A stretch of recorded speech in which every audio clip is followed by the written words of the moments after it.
Good morning. Home science classes में आप सबों का स्वागत है। मैं हूँ रूपा वर्मा। आज मैं थर्ड चैप्टर भोजन एवं स्वास्थ्य से इसका संबंध की शुरुआत करूँगी। इस चैप्टर में हम लोगों को क्या क्या पढ़ना है इस पर एक नज़र डालते हैं। इस चैप्टर में बच्चों हम लोगों को पढ़ना है भोजन एवं स्वास्थ्य से इसका संबंध। कुछ शब्दों की हम परिभाषाएं जानेंगे, जैसे भोजन, उत्तम स्वास्थ्य, पोषण, पौष्टिकता तथा संतुलित भोजन। उसके बाद हमें पढ़ना है कि भोजन जो है वो हमारे शरीर में क्या क्या कार्य करता है। भोजन के कार्य के अंतर्गत हम जानेंगे भोजन के कार्य जैसे शक्ति देना, वृद्धि तथा क्षतिपूर्ति, रोगों से बचाव, शरीर के कार्यों का संचालन, मनोवैज्ञानिक संतुष्टि और सामाजिक कार्य। सबसे पहले बच्चों हम देखते हैं कि भोजन और हमारे स्वास्थ्य में जो है वो क्या संबंध है। भोजन एवं स्वास्थ्य में गहरा संबंध है। भोजन द्वारा मानव शारीरिक, मानसिक, मनोवैज्ञानिक और नैतिक शक्ति प्राप्त करता है। इस प्रकार भोजन मानव की मूल आवश्यकताओं में से एक है। यह वायु और जल के अतिरिक्त अति आवश्यक तत्व है।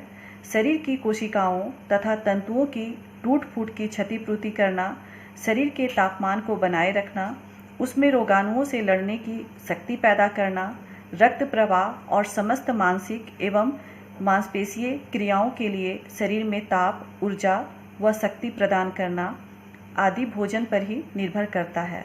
वास्तव में भोजन मानव शरीर की अभिवृद्धि के लिए आवश्यक तत्व प्रदान करता है, किंतु भोजन पौष्टिक होना चाहिए। इस प्रकार बच्चों हम देखते हैं कि मनुष्य के लिए सबसे अति आवश्यक तत्व जो है वो वायु और जल है। इसके बाद अगर किसी और चीज़ की आवश्यकता होती है तो वो है भोजन। भोजन जो है वो हमारे शरीर की वृद्धि और विकास में सहायक होता है, तंतुओं की टूट फूट की क्षतिपूर्ति का कार्य करता है, शरीर के तापमान को बनाए रखता है एवं हमारे शरीर को जो है विभिन्न रोगों से लड़ने के लिए शक्ति पैदा करता है। रक्त प्रवाह और समस्त मानसिक एवं मांसपेशीय क्रियाओं के लिए जो है वो हमें ताप, ऊर्जा व शक्ति देता है। लेकिन इन सब कार्यों के लिए जो है वो सिर्फ हमें भोजन करना ही नहीं चाहिए, बल्कि ऐसा भोजन लेना चाहिए जिसमें सारे पोषक तत्व जो है वो समुचित मात्रा में हो। अब हम कुछ परिभाषाएं देखेंगे। पहला है भोजन। बच्चों आप लोग जानते होंगे कि किसी भी इंजन को चलाने के लिए तेल की आवश्यकता होती है। उसी प्रकार हमारे शरीर रूपी मशीन को चलाने के लिए हमें भोजन की आवश्यकता होती है। हम अपने शरीर की वृद्धि एवं विकास के लिए जिन वस्तुओं को भी खाते हैं वही हमारा भोजन कहलाता है। तो इसे हम इस प्रकार परिभाषित कर सकते हैं, शरीर की वृद्धि और विकास के लिए हम जिन वस्तुओं को खाते हैं वही हमारा भोजन है। अब हम जानेंगे कि उत्तम स्वास्थ्य क्या है। उत्तम स्वास्थ्य हमारी वह स्थिति है जिसमें हम शारीरिक, मानसिक व सामाजिक रूप से पूर्णतः संतुष्ट हो, ना कि केवल रोगों से ही अपने शरीर की रक्षा कर सकें। अगला है पोषक तत्व। शरीर की आंतरिक जीवन क्रियाओं का नियंत्रण और नियमन करते हैं। भोजन के ऐसे सरल पदार्थों को पोषक तत्व कहते हैं। पोषक तत्व जो है वो 6 प्रकार के होते हैं: कार्बोहाइड्रेट, प्रोटीन, वसा, विटामिन, खनिज लवण और जल। कार्बोहाइड्रेट जो है वो हमारे शरीर को शक्ति और ऊर्जा देने का कार्य करता है। यह जो है चावल, गेहूँ, ज्वार, बाजरा, चना, गुड़, ईख, मीठे फल इत्यादि चीज़ों में पाया जाता है। अगला पोषक तत्व है प्रोटीन। प्रोटीन जो है वो हमारे शरीर की वृद्धि और विकास के लिए आवश्यक होता है और इसे हम प्राणी जगत एवं वनस्पति जगत दोनों से प्राप्त कर सकते हैं। यह मुख्य रूप से मांस, मछली, अंडा, दूध एवं विभिन्न प्रकार की दालों में पाया जाता है। अगला पोषक तत्व है वसा। वसा भी हमारे शरीर को शक्ति और ऊर्जा देने का कार्य करता है। जिस समय हमारे भोजन में कार्बोहाइड्रेट की कमी होती है उस समय ऊर्जा देने का कार्य वसा के द्वारा होता है। वसा जो है वो हमारे शरीर के भीतरी कोमल अंगों की रक्षा का कार्य करता है। वसा जो है वो विभिन्न प्रकार के तेल, सूखे मेवे, मक्खन, घी इत्यादि में पाया जाता है।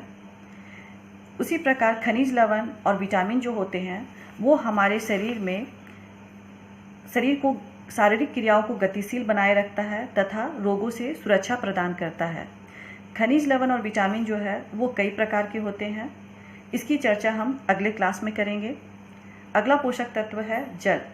जल जो है वो हमारे शरीर के जितने भी विषैले पदार्थ हैं उसे पसीने एवं मूत्र के द्वारा जो है वो बाहर उत्सर्जित करने का कार्य करता है और हमारे शरीर के ताप को जो है वो नियंत्रित करता है। अगला है संतुलित भोजन। वह आहार जिसमें शरीर के आवश्यक सभी पोषक तत्व संतुलित मात्रा में हो, संतुलित आहार कहलाता है। संतुलित आहार प्रकृति के अनुसार हर व्यक्ति का अलग अलग होता है। इस प्रकार बच्चों कि संतुलित आहार वह आहार होगा जिसमें हमारे शरीर की आवश्यकता के अनुसार जो है वो सारे पोषक तत्व जैसे कार्बोहाइड्रेट, प्रोटीन, वसा, विटामिन, खनिज लवण और जल जो है वो संतुलित मात्रा में उपस्थित होगा। संतुलित आहार जो है वो हर व्यक्ति का अलग अलग होता है। उदाहरण स्वरूप एक ही आयु के दो महिला जिनका कार्य अलग अलग होगा, मान लीजिए कि कोई महिला ऑफिस में वर्क करती है तो उसका संतुलित आहार अलग होगा, और अगर कोई महिला रेजा का कार्य करती है तो उसका संतुलित आहार अलग होगा। जो महिला ऑफिस में वर्क करती है यानी मानसिक कार्य करती है तो उसके संतुलित आहार में प्रोटीन की मात्रा अधिक होगी, और जो महिला शारीरिक श्रम अधिक करती है तो उसके आहार में कार्बोहाइड्रेट की मात्रा अधिक होगी। अब हम देखते हैं कि संतुलित आहार को कौन कौन से तत्व प्रभावित करते हैं। बच्चों, संतुलित आहार को जो है प्रभावित करने वाले कई तत्व हैं। इसमें पहला है अवस्था, दूसरा लिंग, तीसरा जलवायु और चौथा श्रम। पहले हम लोग देखते हैं कि अवस्था जो है वो संतुलित आहार को कैसे प्रभावित करता है। बच्चों को प्रौढ़ों की अपेक्षा अधिक संतुलित आहार की आवश्यकता रहती है क्योंकि उनकी शक्ति, उष्णता और शारीरिक वृद्धि इसी पर निर्भर है। अतः इनके संतुलित आहार में प्रोटीन व वसा की अधिकता रहनी चाहिए। छोटे बच्चे जो होते हैं उनका शारीरिक विकास तीव्र गति से होता है। इसके कारण जो है उसके आहार में प्रोटीन और वसा अधिक मात्रा में होनी चाहिए।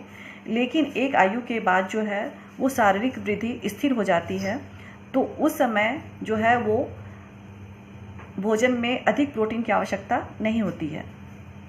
अगला है लिंग। स्त्रियों की अपेक्षा पुरुषों को अधिक संतुलित आहार की आवश्यकता रहती है। इसका कारण यह है कि पुरुष स्त्रियों की अपेक्षा लंबाई और भार में ज़्यादा होते हैं और इन्हें कार्य भी ज़्यादा करना पड़ता है, किंतु गर्भवती को पुरुष की अपेक्षा अधिक संतुलित आहार की आवश्यकता होती है। बच्चों, आप लोग देखते होंगे कि जो पुरुष होते हैं उनकी शरीर का भार और लंबाई जो है वो स्त्रियों की अपेक्षा अधिक होती है और उन्हें शारीरिक श्रम अधिक करना पड़ता है। इस वजह से उन्हें अधिक मात्रा में संतुलित भोजन की आवश्यकता होती है और महिलाओं को थोड़ा कम ज़रूरत होता है। लेकिन अगर महिला गर्भवती हो तो उसे पुरुषों की अपेक्षा अधिक संतुलित आहार की आवश्यकता होती है। अगला है जलवायु।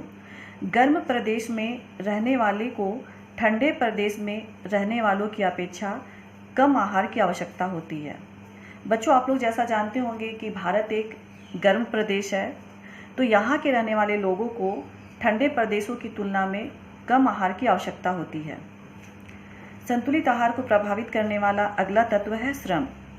शारीरिक श्रम करने वाले को अधिक संतुलित आहार की आवश्यकता होती है क्योंकि उन्हें अधिक शक्ति व्यय करनी पड़ती है। बच्चों, जो व्यक्ति अधिक शारीरिक श्रम करता है तो उसे अधिक कार्बोहाइड्रेट और वसा की ज़रूरत पड़ती है, जबकि जो व्यक्ति जो है वो कम शारीरिक श्रम करता है तो उसे कम मात्रा में संतुलित आहार की आवश्यकता होती है और उसके आहार में कार्बोहाइड्रेट की मात्रा कम होनी चाहिए और प्रोटीन की मात्रा जो है वो अधिक होनी चाहिए। इस प्रकार बच्चों, आप लोगों ने देखा कि संतुलित आहार जो है उसे कई तत्व प्रभावित करते हैं और इस वजह से हर व्यक्ति का जो है वो संतुलित आहार अलग अलग होता है।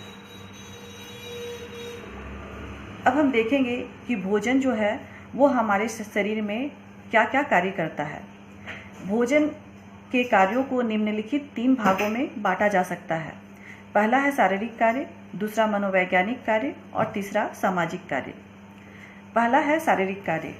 आहार मानव शरीर के आंतरिक अंगों को क्रियाशील रखता है और उसे बाहरी कार्य करने के लिए शक्ति प्रदान करता है।